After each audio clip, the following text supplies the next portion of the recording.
E aí pessoal, aqui quem fala é o Guto, sejam bem-vindos a mais um vídeo. Hoje eu vou falar de mais um anime que estreou na temporada. E esse é um anime que foi muito popular há alguns anos atrás, mas que eu não entrei, não participei daquele hype. Ele definitivamente não era o tipo de anime que me atraía na época. E eu acho que eu continuo considerando algumas questões envolvendo ele de forma bastante questionável. Hoje a gente vai falar de Etaria, que é originalmente é uma webcomic que foi lançada. Ela foi lançada depois em mangá, foi adaptada para algumas versões em anime. Eu não sei quantas temporadas ele tem, mas tem várias temporadas já de anime. E a sua última sequência, Etaria World Stars, ela foi lançada junto da plataforma da Shonen Jump Plus e ela estreou então em 2018 e agora eles vêm a fazer uma versão animada para diversos serviços de streaming no Japão. Eu já aviso que não cabe a mim explicar para vocês um pouco mais sobre o anime, sobre a obra, porque eu nunca consumi ela inicialmente, nem as primeiras temporadas, nem a comic, nem o mangá, eu nunca fui atrás. E talvez se essa temporada agora que eu estou assistindo, ela me instigar de alguma forma, né, eu possa até buscar isso e quem sabe produzir mais conteúdo. Mas não foi algo pelo qual eu me interessei. E eu lembro que na época eu achava os fandoms envolvidos, né, em Etaria bastante conturbados.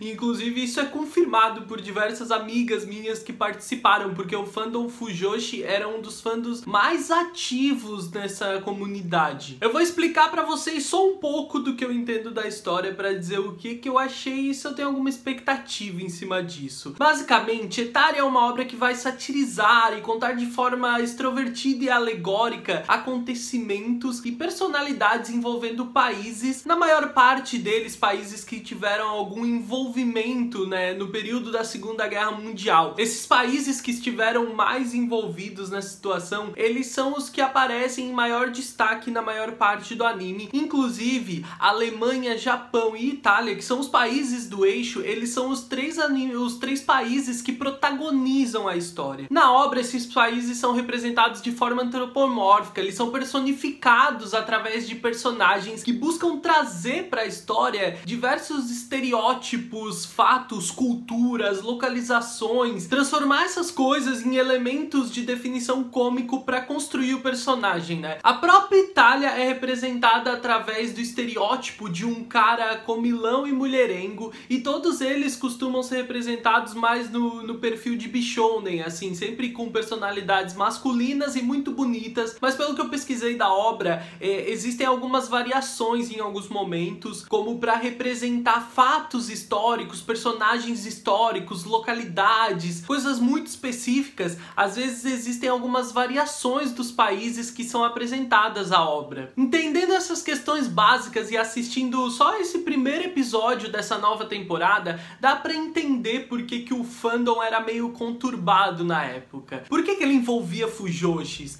A gente tá vendo ali diversos personagens representados através de homens muito bonitos e a gente consegue criar diversas histórias, né? E a nossa imaginação começa a fluir bastante em torno daquilo. Principalmente se a história utilizar alguns fatos que envolvam relações entre os países. Mas também é fácil de entender por que algumas nações podem ter se sentido ofendidas com as suas retratações ou com a forma como alguns fatos históricos tenham sido representados. Eu não tenho certeza se nas outras temporadas foi assim, mas nesta nova temporada e neste primeiro episódio, o anime, a obra, ele parece vir realmente com uma proposta de que a ideia de que as nações possam conviver em harmonia e essas reuniões, essas interações entre elas parecem vir com a ideia de que, tipo, todo mundo pode dar a mão e viver em prol de um bem maior. A própria abertura / encerramento do anime, ele faz isso. A obra claramente acaba servindo como uma faca de dois gumes aqui, porque ela pode muito bem retratar, aliviar a pressão sobre alguns fatos e acontecimentos daqueles períodos, né? Brincar com alguns desses estereótipos para tentar tornar a coisa menos problemática, assim como ele pode acabar banalizando e romantizando algumas das atrocidades que foram cometidas durante a Segunda Guerra Mundial. Então eu acho que a obra ela é ousada desde a sua produção, porque ela se coloca em risco, né? O próprio autor acaba se colocando em risco porque, como aconteceu em alguns relatos, algumas das nações podem não gostar nem um pouco da forma como elas são representadas, mas a forma nonsense, extravagante, satirizada que eles apresentam algumas coisas também tornam ele um pouco mais divertido e podem até gerar alguma certa sede por conhecimento, por entendimento da história. Mas assistindo esse primeiro episódio, eu entendo melhor por que eu não conseguia entrar no hype na época em que Hetaria fez um real sucesso, em que o fandom era mais ativo. Eu acho que este tipo de forma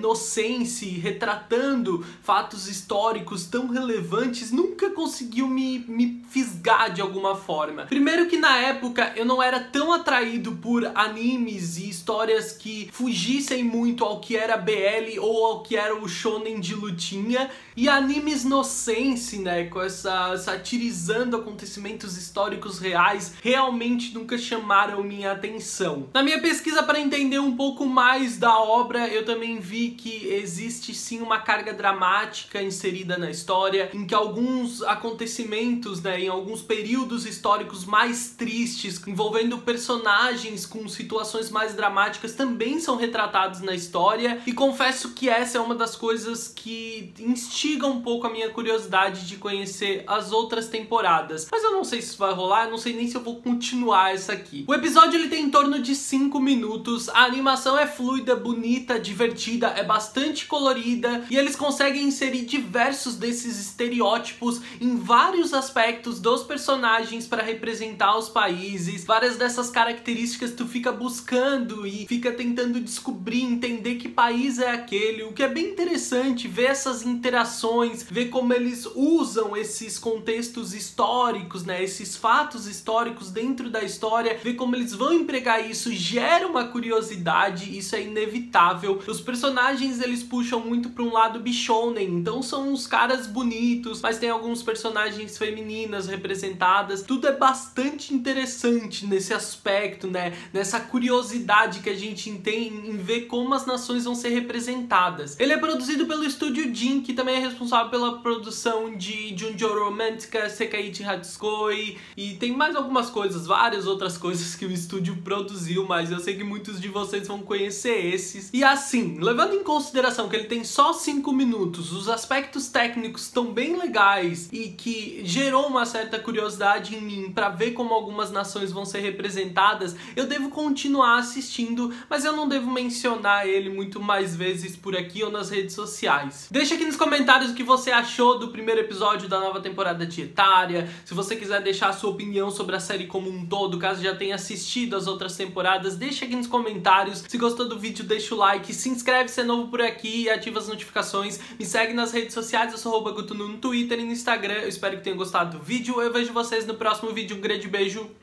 tchau, tchau!